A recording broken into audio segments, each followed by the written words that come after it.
در دل جنوب شرقی آسیا، جای بین اندونزی و استرالیا، یک دیوار کشیده شده. این دیوار نه سنگی نه سیمان.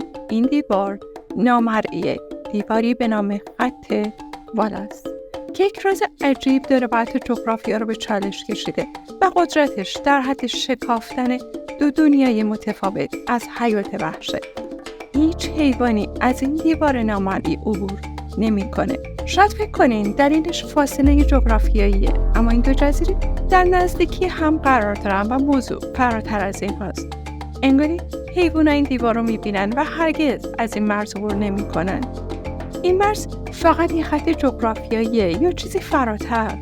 با من همراه باش تا سفری هیجان انگیز داشته باشیم به جنوب شرقی آسیا و یکی از رازآلودترین مرزهای طبیعت و ببینیم این مرز طبیعی چطور کشف شد و اصلاً چطور به وجود اومده. آیا فقط برای حیواناته یا گیاهان هم بهش واکنش نشون دادن؟ در انتهای ویدیو ببینیم اگه تو این همه سال حیوانات خودشون بین این دو جزیره جابجا نشدن، آیا انسان تونسته به طور مصنوعی حیوانات رو جابجا کنه و نتیجه تلاشاش به کجا رسیده؟ اگه نگاهی به نقاط دیگه دنیا داشته باشه، حیواناتی رو می‌بینیم که مسافت‌های خیلی زیادی رو برای تولید مثل یا پیدا کردن غذا پشت سر میذارن. مثلا لاک‌پشت‌های دریایی صدها کیلومتر شنا میکنن تا به ساحلی که زمانی تو اون تخم گذاشته بودن برگردن. یا حتی پرنده ها میتونن هزاران کیلومتر پرواز کنن و بین قاره ها مهاجرت کنن. حیوانات مختلف از کوه ها و اقیانوس ها عبور میکنن، اما اوضاع تو جزایری که امروز در موردشون صحبت میکنیم متفاوته. تصور کن داری توی جنگل گرمسیری راه میری، صدای پرنده ها، شرشر آب و برگ هایی که زیر پاهات خشخش میکنن. ناگه متوجه میشی حیواناتی که اینجای جنگل زندگی میکنن هیچ شباهتی به اون طرف جزیره ندارن. فقط چند کیلومتر اونورتر ولی دنیایی کاملا متفاوت. شاید آدمای زیادی به اون جزایر سفر کرده بودن، ولی اولین کسی که به این تفاوت توجه کرد آلفرد راسل والاس بود. والاس یه طبیعت‌گرای پرشور بود که بدون حمایت مالی زیاد با پوله‌باری از کتاب، دفتر یادداشت، تله حشرات و یک هدف درک راز تنوع حیات در زمین سفر میکرد. اگه تا اینجای ویدیو رو دوست داشتی، ویدیو رو لایک کن. سال 1854 والاس وارد مجموعه جزایر وسیع شد که امروز به نام اندونزی میشناسیم. جزیره به جزیره با قایق‌های چوبی و گاهی با پای پیاده به قلب جنگل نفوذ میکرد.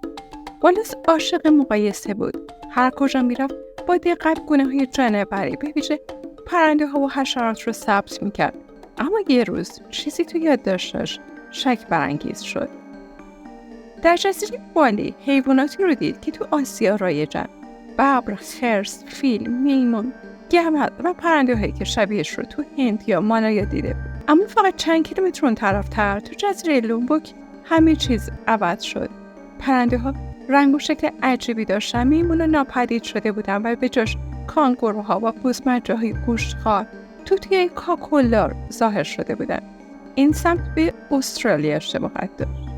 در فاصله کمتر از یک شب قایق سواری تغییرات زیستی بین این دو جزیره انقدر شدیده که انگار وارد قاره دیگه‌ای شده بود. والاس به دنبال دلیل رفت. با مطالعه زمین‌شناسی فهمید که بین این دو جزیره یه تنگه بسیار عمیق وجود داره. حتی تو دوره یخبندان که سطح دریا پایین‌تر بود، این دره هرگز پل خشکی نداشته که بشه ازش عبور کرد. والاس شروع کرد به ترسیم این مرز عجیب بین حیات آسیایی و استرالیایی.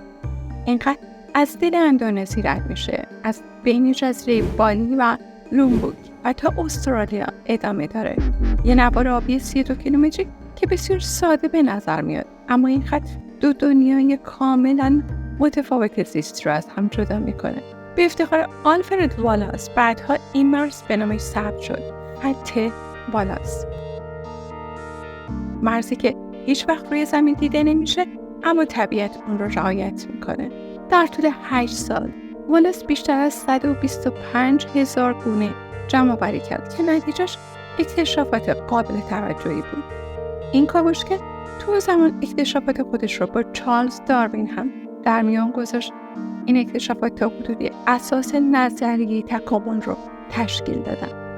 والاس تلاش زیادی کرد ولی موفق نشد ماهیت رازآلود این مرز رو کشف کنه.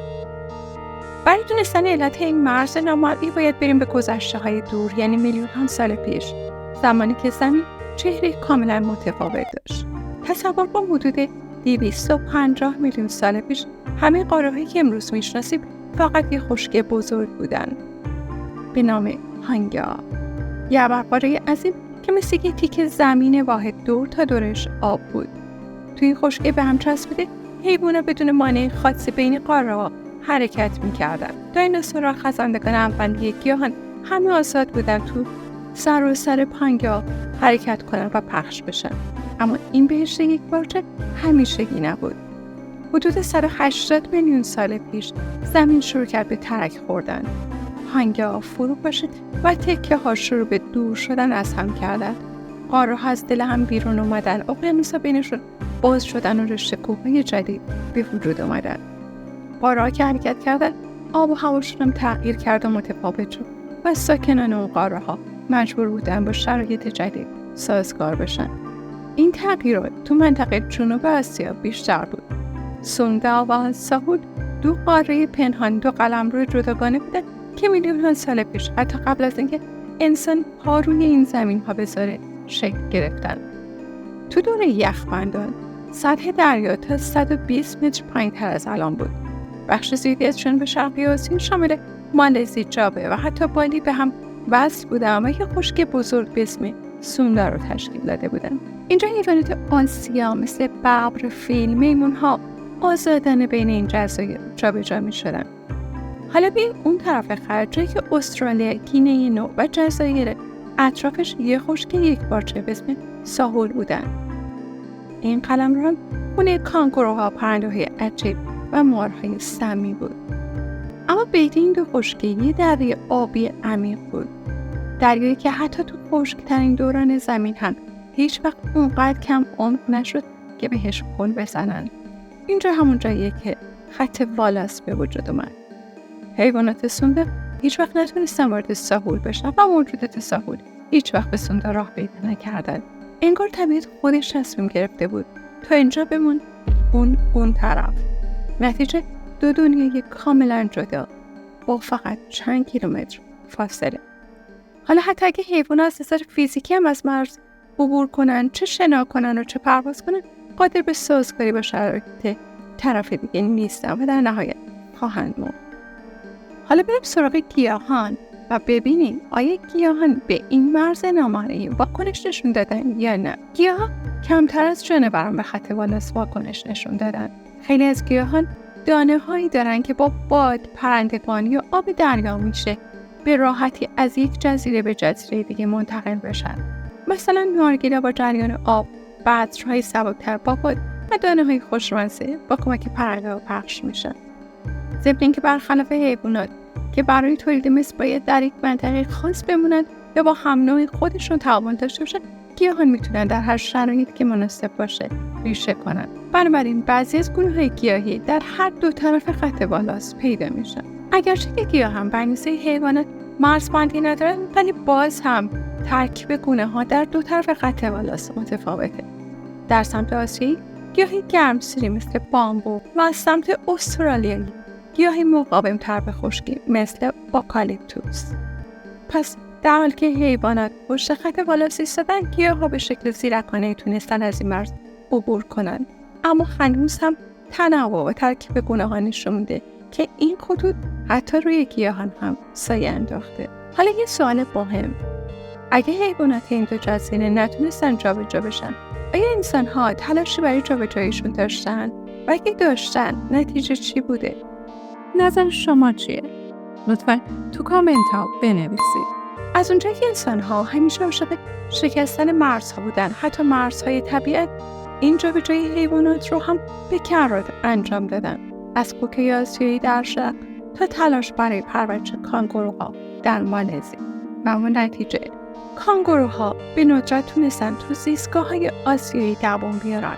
علتش نبودن شرایط آب و هوایی مناسب، شکارچی جدید رقابت با حیوانات بومی یا ناتوانی در رقابت برای منابع است و در نتیجه اکثر موارد شکست خوردن، حیوان تلف شد یا توانایی زاد و ولد نداشتن. های برعکسش چطور؟ مثلا خوکای آسیایی در شرق خط لیدکر این بار موفق بود ولی خطرناک. خوکای اهلی آسیایی توسط انسان در هزاران سال گذشته وارد جزایری مثل گینه و حتی بخش‌هایی از استرالیا شدند. بعضیشون فرار کردن و وحشی شدن و شروع به تخریب زیست بوم محلی کردن. تو خیلی از موارد این خوک‌ها به یک گونه مهاجم تبدیل شدن و باعث کاهش شدید جمعیت پرندگان دو زیستن و حتی تغییر اکوسیستم شدن. جانوری که در یک سمت رشد کردن معمولاً برای اکوسیستم سمت دیگه خطرناک یا نابود کردن. در پایان یادمون باشه که خط بالانس فقط یه خط نیست، یه یادآوریه که حتی در بی‌مرزترین نقاط زمین طبیعت برای خودش قانون‌هایی داره، قانون‌هایی که هنوز هم داریم کشفشون میکنیم. اگه به روزهای طبیعت علاقه داری پیشنهاد میکنم ویدیوهای ما با عنوان انسان‌های دوزیست رو حتما ببین. اگه ذهن کنجکاوی داری و این سبک ویدیوها رو دوست داری همین حالا کانال رو سابسکرایب کن تا ویدیوهای بعدی رو از دست ندی.